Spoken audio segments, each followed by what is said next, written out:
오늘 디모데전서 저랑 15번째 살펴보십니다. 하나님께서는 그의 아들 그리스도 안에서 선택하신 자들에게 구원을 허락하셨습니다. 그래서 이 구원의 은혜로 말미암아 이 땅에 그리스도를 머리로 하는 공동체가 세워졌습니다. 그 공동체가 뭐지요? 바로 교회입니다. 그래서 교회는 세상 속에서 분명한 은혜의 표지가 됩니다. 교회는 하나님께서 죄인들을 사랑하셨다는 사실에 대한 명확한 증거입니다. 오늘 우리가 모여서 함께 이렇게 예배하며 찬양한다라고 하는 것은 하나님께서 우리를 사랑하셨을 뿐 아니라 실제로 그의 아들을 이 땅에 보내신 결과임을 우리는 잊지 말아야 하는 것입니다. 그래서 정말 담대하셔야 돼요. 하나님 우리와 함께 하시는 사실이 성탄을 통하여 이 교회를 통하여 명확히 나타나고 있으니 담대한 믿음 품으셔야 하는 것입니다. 그리고 담대한 믿음 속에서 교회는 또는 교회에 속한 성도들은 여전히 죄의 세력이 역사하는 이 세상 속에서 하나님께서 베푸신 위대한 구원의 은혜, 그 놀라운 사랑을 나타내는 일에 힘써야 합니다. 다시 말해 하나님께서 홀로 영광 받으시도록 헌신하고 충성해야 합니다. 이 일을 위해 온 교회가 마음을 모아야 하고 힘을 합해야 합니다. 빛 대신 우리 예수님 기억하며 우리가 그냥 환하게 전깃불만 밝히는 게 아니라 빛 대신 우리 주님을 본받아 이 땅에 우리 주님의 빛을 비추는 자녀들이 돼야 하는 것이지요. 오직 하나님께만 영광 돌리는 이 선한 싸움, 믿음의 경주 멈추지 말아야 합니다. 이런 내용을 이 디모데전서가 우리에게 알리고 있지요.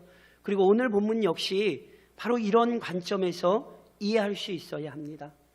하나님께 영광 돌리는 교회가 되기 위해 또는 하나님께 영광 돌리는 그리스도인으로 살기 위해 본문이 우리에게 가르치는 것처럼 불신자들과는 구별되는 삶의 증거, 삶의 모습을 드러내셔야 합니다. 그렇다면 도대체 구별된 삶의 증거, 삶의 모습이 어떤 것입니까? 먼저 기억하십시오. 모든 그리스도인은 불의한 세상 속에서도 믿음을 나타내야 합니다. 앞서 바울이요 구원의 섭리에 관해 이야기하며 디모데전서 2장 6절에서 이런 말씀을 기록했어요. 그가 모든 사람을 위하여 자기를 대속물로 주셨으니, 예수님에 대한 얘기죠.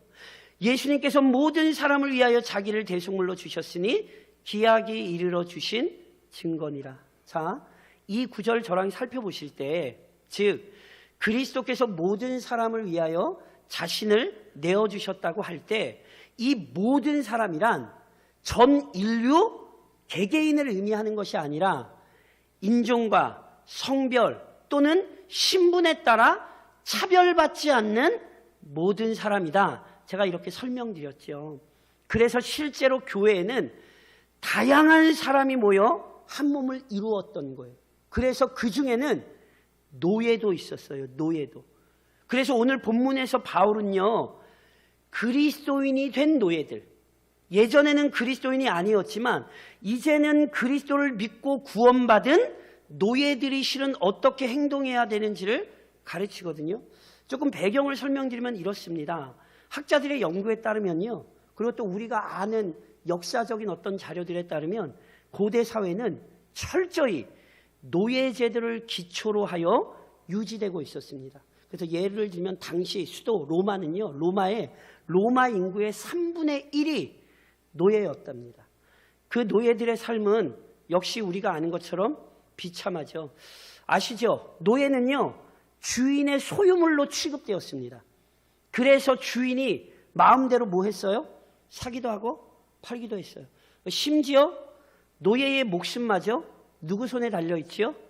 주인의 손에 달려있습니다. 이게 노예였습니다. 그렇다면 도대체 같은 사람인데 어쩌다 이렇게 노예가 되지요? 고대 사회의 노예가 되는 이유는 다양했어요. 예를 들면 전쟁이 나잖아요. 그럼 전쟁 포로로 끌려오면 노예가 되는 거예요. 때로 너무 많은 빚을 져서 갚지 못하면 그 몸을 팔게 되는 거예요. 때로는 납치당해서 노예가 되기도 했고요. 노예의 자녀로 태어나 어쩔 수 없이 노예로 살기도 했습니다. 이게 당시 사회 분위기입니다. 자, 그렇다면 제가 한번 여쭤볼게요. 사랑하는 성도 여러분, 노예제도 합당합니까? 합당하지 않습니까? 어떻게 생각하십니까? 노예제도 합당합니까? 합당하지 않습니까? 예, 그렇죠. 당연히 합당하지 않습니다. 노예제도는요, 기억하셔야 돼요. 죄 아래 놓인 인간이 만들어낸 참으로 끔찍한 죄악입니다. 그래서요, 바울이 앞서 율법에 따라 엄히 심판받을 죄들을 언급할 때 디모데전서 1장 10절에 보면 이런 말씀이 실제로 있었어요. 음행하는 자와 남색하는 자, 죄죠? 하나님이 끔찍히 싫어하시는 죄예요. 근데 그것과 함께 무슨 죄가 등장해요? 인신매매를 하는 자와 거짓말하는 자와. 인신매매, 뭡니까? 노예제도처럼 인권을 짓밟는 행위? 죄입니다. 너무너무 당연하죠. 율법이 우리에게 요구하는 게 뭡니까? 하나님을 사랑하고 동시에 누구를 사랑해야 돼요? 이웃을 사랑하는 것 아닙니까? 그러니 노예제도는 하나님께서 요구하시는 의로운 삶, 거룩한 삶에 배치되는 죄입니다. 그렇다면 조금 더 생각하셔야 돼요. 이처럼 악한 제도 아래 고통당하는 자들에게, 노예제도라는 악한 제도 아래 고통당하는 자들에게 바울이 어떻게 권면해야 합니까? 노예제도 분명히 잘못된 것이니 노예들이 힘을 모아 혁명을 일으켜야 된다. 이렇게 가르칠까요? 아니요. 당연히 그렇게 가르치지 않습니다. 성경이 그렇게 가르치지 않습니다. 자, 여기서 오해하시면 안 돼요. 성경은 한 번도 노예제도를 인정한 적 없습니다. 이것을, 권사님 감사합니다. 굉장히 중요한 겁니다. 이거 혼동하시면 안 돼요. 성경은 한 번도 노예제도를 인정한 적이 없습니다. 동시에 무슨 사실을 기억하셔야 되는지 아세요? 성경은 급진적인 혁명으로 인간의 뿌리 깊은 죄악이 사라지지 않는다는 사실도 보여줘요. 이것은 한 번의 혁명으로 바뀔 수 있는 문제가 아니에요. 오히려 뭘로 바뀌는지 아세요? 하나님께서 교회에 베푸신 구원의 은혜와 하나님께서 인류 일반에 베푸신 일반 은총 속에서 인류가 이 죄악의 불합리함을 깨닫고 선한 삶을 추구하며 변화되게 하나님께서 역사하신 거예요. 그래서 실제로 오랜 시간이 흘러 노예제도가 폐지됐습니까? 안 됐습니까? 예, 노예제도가 폐지된 거예요. 기억하셔야 돼요. 이것은 하나님께서 구원의 은혜와 일반 은총으로 이 세상을 보호하신 결과예요. 그렇다면 그 노예제도가 폐지되기까지는 어떻게 해야 되죠? 기억하셔야 돼요. 비록 노예제도가 아직 폐지되지 않은 불의한 세상이고 불합리한 제도이지만 하나님께 소망을 둔 자들은 하나님을 믿는 자들답게 이 세상 속에서 하나님의 자녀다운 삶을 살아내야 하는 거예요. 비록 성경과 다른 제조들이 이 땅 가운데 있고 이 땅 가운데에서 그 죄악들로 인해 고통받는다 할지라도 우리는 그 속에서 절대로 죄악에 물드는 것이 아니라 그 죄를 이기는 삶을 보여줘야 한다고요. 그래서 오늘 본문 1절에 이런 말씀이 등장한 거예요. 무릇 멍에 아래에 있는 종들은 자기 상전들을 범사에 마땅히 공경할 자로 알지니 이는 하나님의 이름과 교훈으로 비방을 받지 않게 하려 함이라. 무슨 말씀인지 아시겠어요? 그리스도인 노예를 향해 바울은 자기 상전 공경하라 가르치죠. 왜 그런지 아세요? 실은 당시 노예 중에는 주인을 대적하거나 주인에게 손해를 입히고 주인 몰래 부당한 일을 저지르고 도망치고 불의한 일들을 행하는 자들, 많은 노예들이 이렇게 살았어요. 그 사회 속에서 바울은 너희는 그렇게 악한 노예들처럼 행동하지 말고 주인을 잘 받들고 보필하라는 거예요. 그리고 그렇게 살아야 하는 이유가 분명해요. 주인에게 말을 잘 듣잖아요. 주인이 노예를 아무 값도 없이 해방해줘요. 그걸 가르치는 성경의 용어가 있습니다. 혹시 아십니까?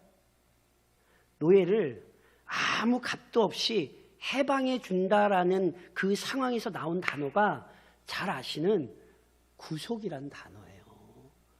구속이라는 게 뭐죠? 죄에 매여있던 우리를 풀어준 거예요. 그렇죠? 자, 이건 뭐 영적인 문제고, 당시 사회에서는 실제로 어떤 일이 있었냐면요, 선한 주인이 좋은 착한 종들을 풀어주는 일들이 있었거든요. 그러니까 이게 지금 너 주인한테 잘하면 주인이 너 풀어줄지 몰라. 실은 이런 얘기 하는 게 아니에요. 오늘 본문에서 바울이 뭐라고 얘기하죠? 궁극적으로 선하게 살아야 되는 이유는 하나님의 이름이 비방받지 않고 하나님의 교훈이 멸시받지 않기 위해서라는 거예요. 무슨 얘기겠습니까? 하나님을 믿는다고 하면서 불의한 삶을 살면 아시잖아요. 하나님 영광 가립니다. 그리스도를 믿는다면서 상전을 해롭게 하면 결국 그리스도의 영광을 훼손하게 됩니다. 사나 죽으나 주의 것이니 비록 노예의 신분이지만 마땅히 하나님의 백성다운 삶을 삶으로써 주의 영광을 보이라는 거예요. 그래서 심지어 믿지 않는 주인이 신실한 그리스도인 종을 통해 복음의 능력을 보게 하라. 지금 바울이 이렇게 가르치는 거예요. 이것이 전부가 아니에요. 오늘 본문 2절에 이런 말씀이 있잖아요. 믿는 상전이 있는 자들은, 어떤 상전이요? 믿는 상전이 있는 자들은 그 상전을 형제라고 가볍게 여기지 말고 더 잘 섬기게 하라. 이는 유익을 받는 자들이 믿는 자요 사랑을 받는 자임이라. 너는 이것들을 가르치고 권하라. 보세요. 믿지 않는 상전일 경우 믿지 않는 상전에게 잘 복종하여 하나님을 믿는 신앙 또는 우리를 구원하신 예수의 사랑을 잘 증거하라는 거예요. 그럼 믿는 상전한테는 어떻게 해야 되는데요? 보세요. 이 얘기가 왜 나오는지 이해를 하셔야 돼요. 그리스도 안에서 모두 한 지체입니다. 믿으시죠? 누구도 차별받지 않아요.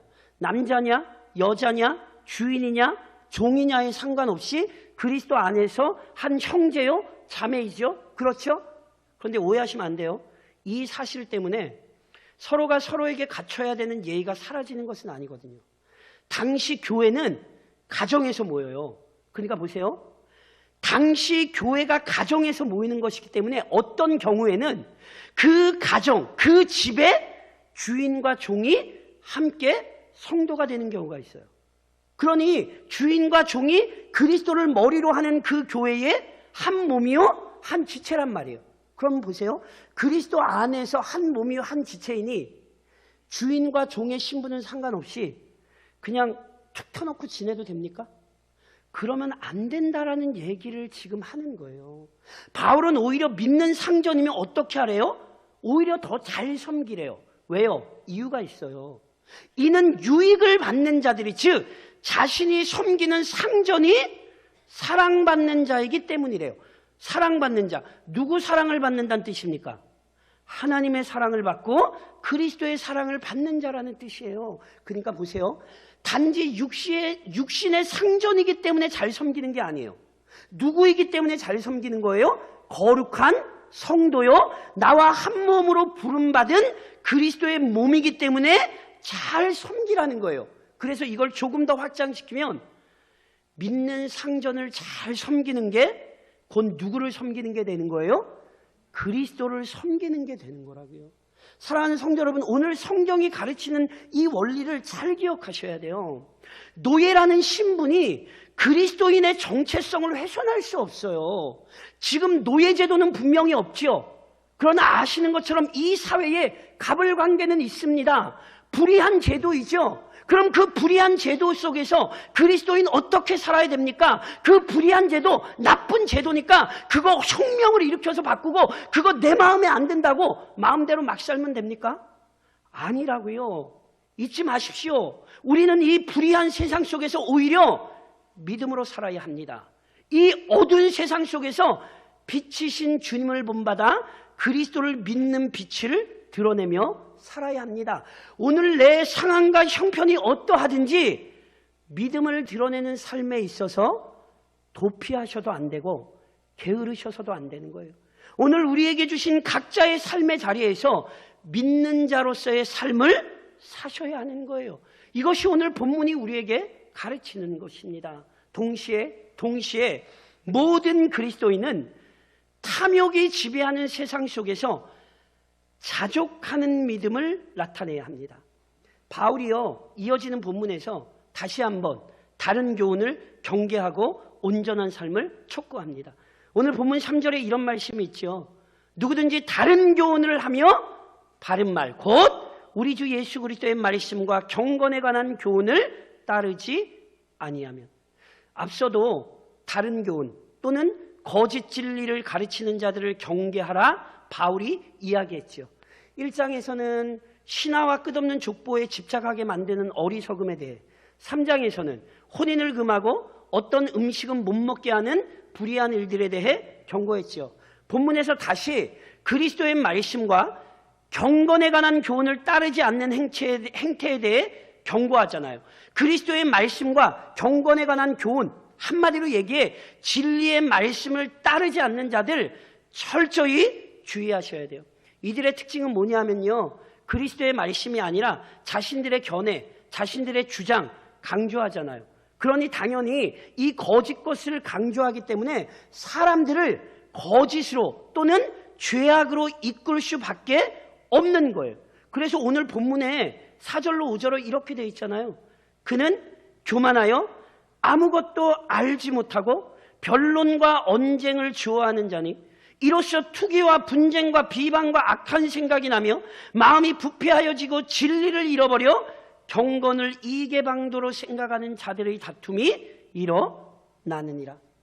다른 교훈을 따르는 자들, 거짓 진리를 따르는 자들은요, 선지자와 사도들을 통해 주신 진리를 받지 않고 거부했습니다. 보세요. 진리를 거부한 게 왜 중요한 문제인지 아세요? 하나님께서 진리를 왜 주셨겠어요?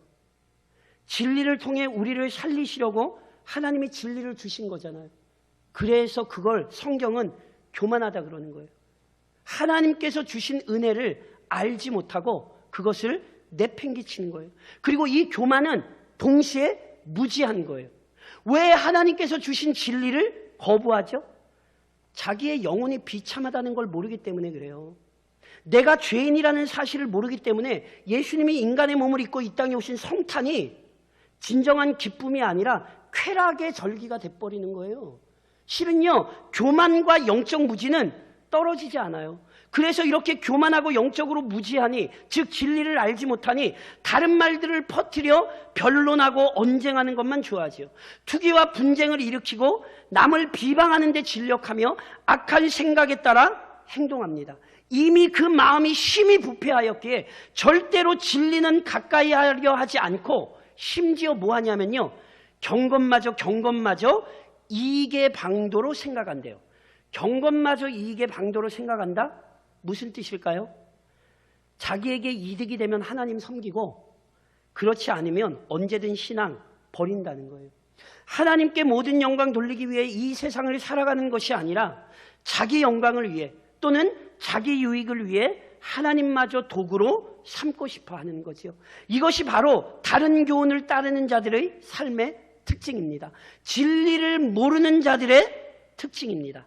반면 바른 말, 즉 우리 주 예수 그리스도의 말씀과 경건에 관한 교훈을 따르는 자들의 삶이 어떻게 설명되지요? 본문 6절에 이런 말씀이 있잖아요. 그러나 자족하는 마음이 있으면 경건은 큰 이익이 되느니라. 자족하는 마음이 있으면 뭐하대요? 경건은 큰 이익이 된대요. 이 구절은 자족 따로 경건 따로 이렇게 생각하시면 안 되고요. 참된 경건에는 반드시 자족하는 마음이 따른다는 의미로 이해하셔야 됩니다. 조금 다시 말씀드리면 참된 경건, 참으로 경건한 자, 조금 다시, 그리스도인은 자족할 줄 안다는 거예요. 그렇다면 자족 또는 자족하는 마음이 무엇일까요? 본래 여기서 바울이 사용한 자족이란 단어는 스토아 학파라고 하는 철학자들이 사용했던 용어거든요. 이 철학자들은요, 인간이 욕심을 부리지 않고 그 욕심을 억제함으로써 스스로 만족을 얻고 평안을 누릴 수 있다. 실은 이런 가르침을 폈어요. 좋은 얘기죠. 우리 마음을 잘 다스리자. 그런데 이와 같은 견해는요, 인간의 죄악된 본성을 제대로 이해하지 못한 거예요. 무슨 말씀이냐면 인간은 이미 죄에 사로잡혀 있기에 자기 능력으로 죄의 욕망을 스스로 절제할 수 없어요. 그러니까 기독교 신앙은 마인드 컨트롤이 아니에요. 일시적으로 잠시 억누를 수는 있으나 그 죄악된 마음을 완전히 통제할 수는 없어요. 그래서 바울이 말하는 이 자족을 세속 철학의 가르침과 같은 것으로 이해하시면 안 돼요. 또는 불교와 같은 타종교에서 가르치는 가르침과도 혼동하시면 안 돼요. 예를 들면 오늘 본문 7절 이런 말씀 있잖아요. 우리가 세상에 아무것도 가지고 온 것이 없음에 또한 아무것도 가지고 가지 못하리니 우리 중 누구도 태어나면서 무언가를 가지고 태어난 사람 없지요? 또는 죽을 때 무언가 가지고 갈 수도 없어요? 성경이 이렇게 얘기하는 걸 공수래, 공수고 불교에서도 얘기했는데 이렇게 얘기하시면 안 됩니다. 표현은 같아 보이지만 같은 얘기를 하는 게 아니에요. 예를 들면 전도서 5장에도 이런 말씀이 있습니다. 그가 모태에서 벌거벗고 나왔은즉 그가 나온 대로 돌아가고 수고하여 얻은 것을 아무것도 자기 손에 가지고 가지 못하리니. 마치 똑같은 얘기 같죠? 아이고 목사님 불교나 기독교나 철학이나 아이고 똑같은 얘기하네. 다 같은 종교고 다 같이 믿어서 천국 가면 되겠네. 이렇게 범신론적으로 또는 종교다원주의적으로 나가시면 안 돼요. 얼핏 보면 똑같아 보이지만 자족의 근거가 전혀 다릅니다. 성경이 말하는 자족이란 인간이 스스로 자기 마음을 다스려 욕심을 억누르고 그래서 마음의 평안과 안정을 추구할 수 있다. 이런 가르침하는 게 아니에요. 제가 앞서 말씀드렸잖아요. 오늘 본문에서 뭘 떨어뜨리시면 안 되냐면 자족과 경건을 떨어뜨리시면 안 돼요. 이건 지금 따로 가는 게 아니에요. 자족은 하나님과 바른 관계를 맺고 있는 경건에서 나온 열매예요. 다시 말해 하나님을 아버지로 섬기는 자들은 그분의 돌보심을 믿기에 자족하는 거예요. 그러니까 스스로 내 마음을 다스리는 게 아니라 하나님에 대한 믿음 때문에 그 마음을 지키는 거예요. 그래서 대표적으로 예를 들면 욥기 1장에 이런 말씀 기억하세요? 이르되 내가 모태에서 알몸으로 나왔사온즉 또한 알몸이 그리로 돌아가올지라. 주신 이도 여호와시요 거두신 이도 여호와이시니 여호와의 이름이 찬송을 받으실지니이다 하고. 이 고백을 잘 보세요. 욥은 하나님께서 풍성하게 채워주실 때만 감사한 게 아니죠. 갑작스럽게 그의 인생에 고난이 찾아와 그의 모든 것이 순식간에 사라질 때도 감사했습니까? 안 했습니까? 감사했죠. 왜요? 하나님이 주시기도 하고 하나님이 거두어 가시기도 하더라고요. 그러니까 자기 마음을 다스린 게 아니에요. 누구를 인식한 거예요? 하나님을 인식했기 때문에 감사하는 거예요. 이게 자족이라고요. 그래서 바울 역시 똑같은 고백했던 것 아세요? 빌립보서 4장에서 바울이 이런 얘기를 하죠. 내가 궁핍함으로 말하는 것이 아니라. 바울 엄청 가난했어요. 계속 이렇게 얘기하죠. 어떠한 형편이든지 나는 자족하기를 배웠노니 나는 비천에 처할 줄도 알고 풍부에 처할 줄도 알아. 모든 일 곧 배부름과 배고픔과 풍부와 궁핍에 처할 줄 아는 일체의 비결을 배웠노라. 바울은 배불러도 감사하고요. 정말 배고팠는데도 감사할 수 있어요. 왜요? 저랑 화면 보시면서 다 잘 아시는 구절이잖아요. 왜 바울이 자족했죠? 저랑 같이 한번 봉독하십니다. 내게 능력 주시는 자 안에서 내가 모든 것을 할 수 있느니라. 마인드 컨트롤이 아니에요. 그렇게 착각하시면 안 돼요. 내게 능력 주시는 자 안에서, 즉 그리스도로 말미암아 만족하고 자족하는 거예요. 그리스도에 대한 믿음으로 또는 하나님에 대한 신뢰로 말미암아 어떤 상황에서도 감사할 수 있는 것이지요. 오늘 본문 8절도 이런 관점으로 이해하셔야 돼요. 우리가 먹을 것과 입을 것이 있은즉 족한 줄로 알 것이니라. 이 구절이 그냥 지금 뭐라도 있으니까, 조금이라도 뭐 있으니까 그냥 만족해야지, 이런 의미가 전혀 아니에요. 지금 가진 모든 것을 하나님께서 주신 것으로 알기에 감사할 뿐 아니라, 그래서 비록 가진 것이 없어도 선하신 하나님께서 언제든 필요할 때 공급해 주실 것이라는 믿음이 있기 때문에 뭐 하는 거라고요? 만족하고 감사하는 거라고요. 지난 주일날 추수감사절을 지키면서 저랑 이스라엘 백성이 추수 때에 뭘 지켰어요? 초막절 지켰죠. 추수를 감사하며 초막을 짓고 그 안에 들어가 살았어요. 말씀드렸죠. 왜 추수를 감사하며 초막을 짓고 그 안에 들어가 살았어요? 어떤 생활을 떠올려요? 광야 생활을 떠올려요. 광야가 어떤 곳인데요? 거두고 먹을 것을 구할 수 없는 곳이잖아요. 그런데 그곳에서 그들이 살았어요? 안 살았어요? 살았죠. 그래서 말씀드렸잖아요. 초막절은 먹을 게 있기 때문에 감사한 게 아니라니까요. 언제나 함께 하시는 하나님, 그 하나님이 보호하시고 인도하신다는 사실 때문에 초막에 들어가 감사의 절기를 지킨 거라고요. 다시 말씀드리면 탐욕에 이끌려 사는 것이 아니라 주님 주신 은혜를 기억하기 때문에 언제나 자족하며 감사할 수 있는 것입니다. 이것이 바로 성경이 가르치는 자족이고요. 이 세상을 살아가는 그리스도인들이 불신자와 구별되는 아주 중요한 증거입니다. 그러므로 사랑하는 성도 여러분, 오늘도 본문의 말씀에 근거하여 적용하되 세속적인 욕망을 이길 수 있는 거룩한 은혜가 나의 마음에 충만하기를 구하십시오. 보세요. 그리스도인 사람입니까? 아닙니까? 사람이죠. 먹고 마셔야 하지요. 그래서 이번 한 주간도 뭐 하셨어요? 열심히 수고하고 애쓰셨잖아요.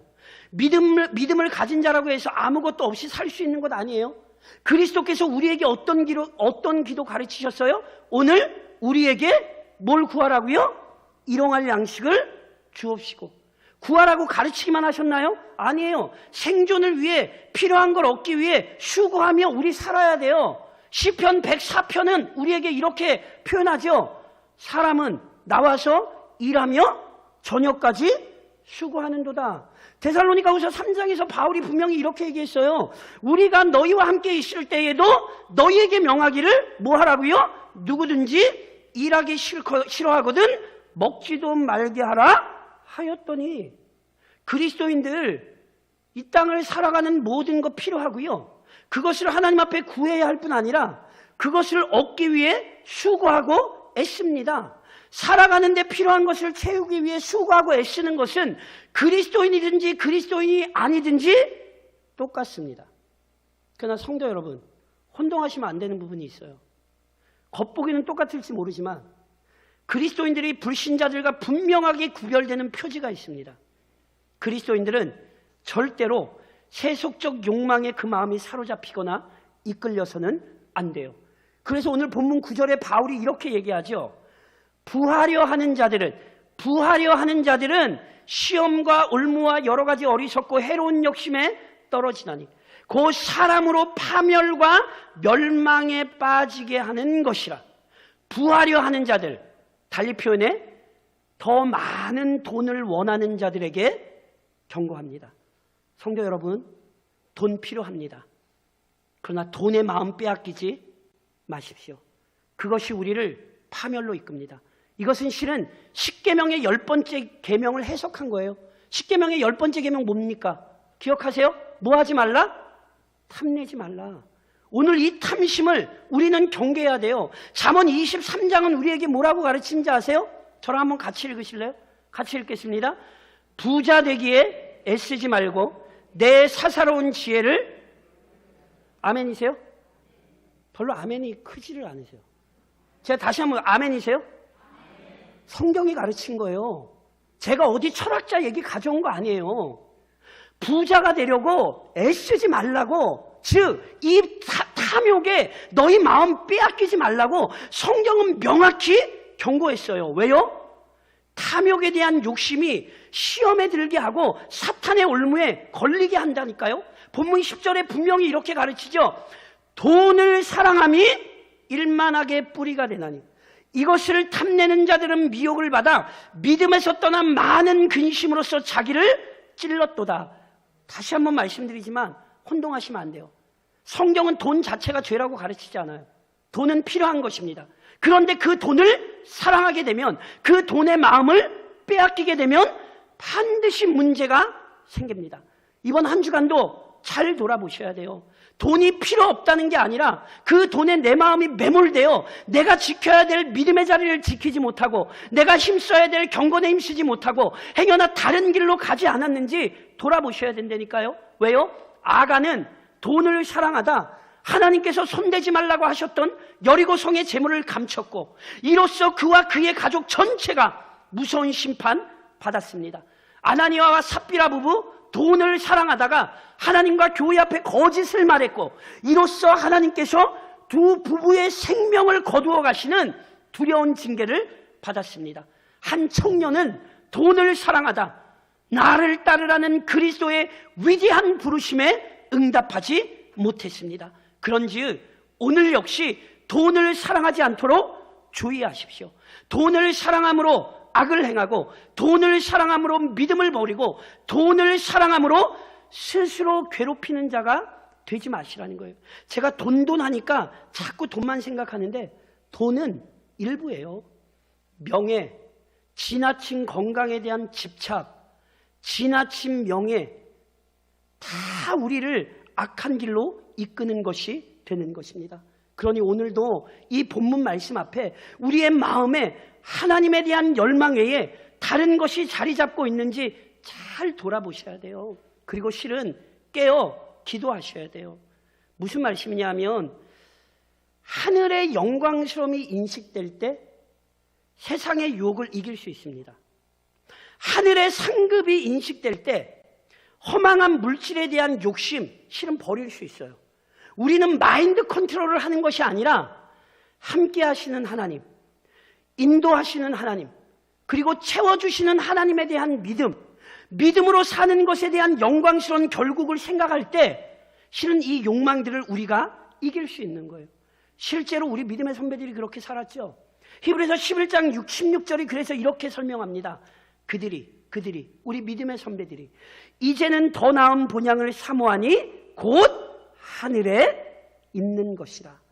하늘을 인식하며 살았던 그들의 삶이 세상과 구별된 삶을 살게 했고요, 결국 하나님께서 준비하신 하늘에 이르게 했습니다. 오늘도 성도들이, 교회가 하늘을 인식하며 영원한 것을 사모하며 살 때 우리가 이 세상에서 구별될 수 있습니다.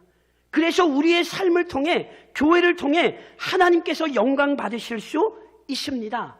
믿지 않는 우리 가족이 하늘의 소망을 두고 살아가는 나의 삶을 보고 복음이 어떤 것인지 깨닫는 은혜의 역사가 시작되는 것입니다. 그러니 오늘도 이 본문 말씀을 기억하시며 구별되십시오.